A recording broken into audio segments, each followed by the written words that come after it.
le sais, j'adore mon métier. J'ai toujours voulu monter ma propre entreprise. Mais je m'en sors pas bien toute seule. Je me demande même si je ne vais pas arrêter. Surtout pas. Tu es faite pour entreprendre. Oui, mais j'ai du mal à faire face à la concurrence des grosses boîtes. Pas évident pour les petits entrepreneurs isolés comme moi d'être visibles. J'ai peut-être une idée. Tu pourrais rencontrer d'autres personnes qui partagent les mêmes besoins que toi. Vous regrouper et faire face ensemble. Dans une coopérative, par exemple. Une coopérative? Ouais. L'idée, elle est simple. Ensemble, on est plus fort. On s'entraide. Une coopérative est au service de ses membres.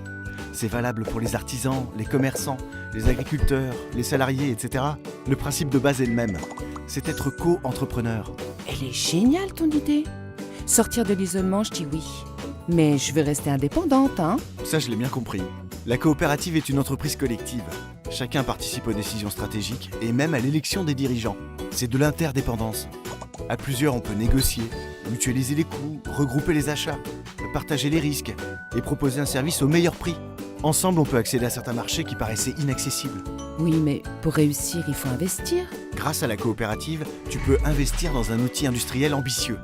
Partager un lieu de production, une enseigne ou une logistique commune. Tu n'es plus seul, tu ne fais plus tout toi-même.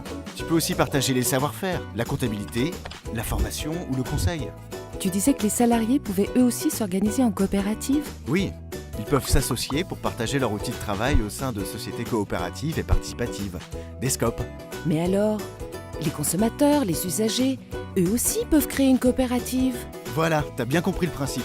Les usagers peuvent se regrouper en coopérative autour d'un projet pour améliorer leur pouvoir d'achat, accéder à des services pour eux et leur famille. En changeant d'échelle, tu obtiens de meilleurs tarifs.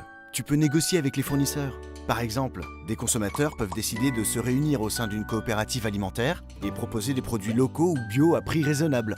On peut aussi mutualiser le logement, l'achat de livres, de téléphonie, la production d'énergie. En fait, toutes les activités peuvent s'organiser en coopérative.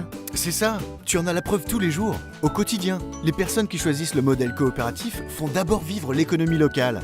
Ce sont par exemple des magasins proches de leurs consommateurs, des banques de proximité, des habitats coopératifs, des services à la personne, que sais-je encore. L'idée, c'est la mise en commun. En coopérative, la solidarité prend tout son sens. En coopérative, on parie sur le collectif, on mutualise, on répond aux besoins des membres de la coopérative et on fait vivre les territoires. Moi, j'adhère complètement. Et vous ?